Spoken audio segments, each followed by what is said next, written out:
नमस्कार स्वागत करुछि आज मुख्य गुरुत्वपूर्ण खबर को आपण दर्शक बंधु एवं आमर हस्तगत होता खबर रही पाणीपाग संपर्कित जानिबा राज्य में पाणीपाग नियामक किभली भाव रही पाणीपाग विज्ञानी माने पाणीपाग उपरे कौन सविशेष तथ्य प्रदान करछन्ति एवं केउं केउं स्थान को भीषण तुषारपात संभावना रही केउं केउं स्थान को हाड़भंगा शीत एवं घन कुहुड़ीर वार्निंग जारी जानिबा से संपर्क में संपूर्ण विवरण मैं आपको वीडियो प्रदान करी से आप निश्चित वीडियो को प्रथम शेष पर्यंत देखिए। जदि वीडियो भल लगे पाखे लाल बटन निश्चित सब्सक्राइब करेंगे और पाखे आसुवा बेल आइकन बजाइदेवे और ऊपर आसुवा ऑल नोटिफिकेशन पर क्लिक करेंगे भूलें जहाँफल एभली वीडियो सर्वप्रथम आपण निकट में पहुँच पार। तेज आसतु जानिबा आज पाणीपाग संपर्कित विशेष गुरुत्वपूर्ण खबर को। जम्मू काश्मीर में तुषारपात। काश्मीर उपर भाग में अनेक स्थान में नूतन तुषारपात एवं वर्षा होइछि जहाँफल शीतर लहरी फेरी आसी। मंगलवार दिन उपत्यकार अधिकांश स्थान में सर्वनिम्न तापमात्रा 0 डिग्री तले रही। अनेक प्रमुख पर्यटन स्थल में तापमात्रा 0 डिग्री तले रेकर्ड कर। पाणीपाग विभाग प्रबल ठंडा हेबा नै सतर्क सूचना जारी करिछि। उत्तर काश्मीर गुलमार्ग स्की रिसर्च उच्च पर्वतमाल राति सारा तुषारपात होता जहाँ सकाळ पर्यंत जारी रही। उपत्यकार कुरेज, तंगधर, जोजिला, सोनमार्ग, सिंथन, टॉप एवं पीर की गाली अंचल तुषारपात होता रिपोर्ट करा जायछि।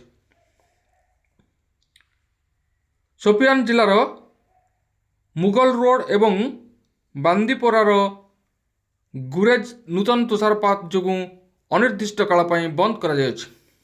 जेतेबेले उपत्यकार समतल अंचल में मझिरे मझिरे वर्षा होइछि। अधिकारींकर कहवा अनुसार सोमवार राति श्रीनगर सर्वनिम्न तापमात्रा 2.7 डिग्री सेल्सियस रेकर्ड कर जहाँ पूर्व रातिर 4 डिग्री सेल्सियस ठारू कम एवं ऋतुर स्वाभाविक ठारू 5.1 डिग्री अधिक। उपत्यकार अन्य स्थान में सर्वनिम्न तापमात्रा 3.8 रु 5.6 डिग्री सेल्सियस मध्य रही।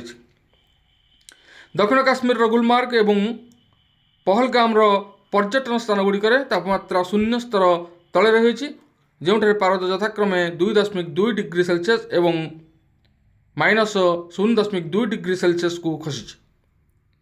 काजीगुंड में सर्वनिम्न तापमात्रा 3.2 डिग्री सेल्सियस एवं कोकेनगर में 2.8 डिग्री सेल्सियस पाणीपाग विभाग सूचना दी।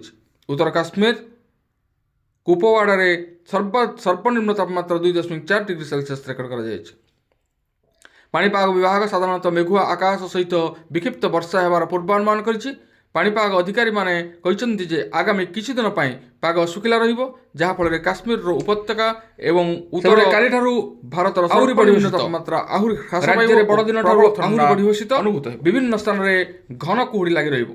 भुवनेश्वर स्थित आंचलिक पाणीपाग विभाग पूर्वानुमान करिछि। उपकूल उपांत थरुछि पूरा ओडिशा। गत किछि दिन होला क्रमागत भाव में शीतलहरी जारी रही। सबुठी ठंडा सहर पलटि कोरापुट। कोरापुट सर्वनिम्न तापमात्रा 5.5 डिग्री रेकर्ड कर। अन्यपटे शीत सांग को कलबल करुछि घन कुहुड़ी। सकाळ 8टा पर्यंत रास्ताघाट दृश्यमान हेउना। उत्तर पश्चिम पवन ठंडा प्रवाह वृद्धि जोगु शीतलहरी आहुरी अधिक होबार अनुमान करा जाउछि। ओडिशार विभिन्न स्थान में घन कुहुड़ी सहित प्रबल ठंडा अनुभूत होउछि। निम्न वायुमंडल स्तर में आर्द्रतायुक्त वायु संचालन वृद्धि पाइबा जोगु आगामी दिन में कुहुड़ी अधिक घनीभूत होबार संभावना रही।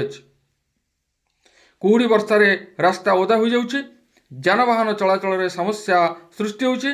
सेपटे ठंडारे मॉर्निंग वॉक मजा नेउछन्ति लोके। स्थाने स्थाने निआं पइबा सह चा खटी मध्य खूब जोर रे जमुछि।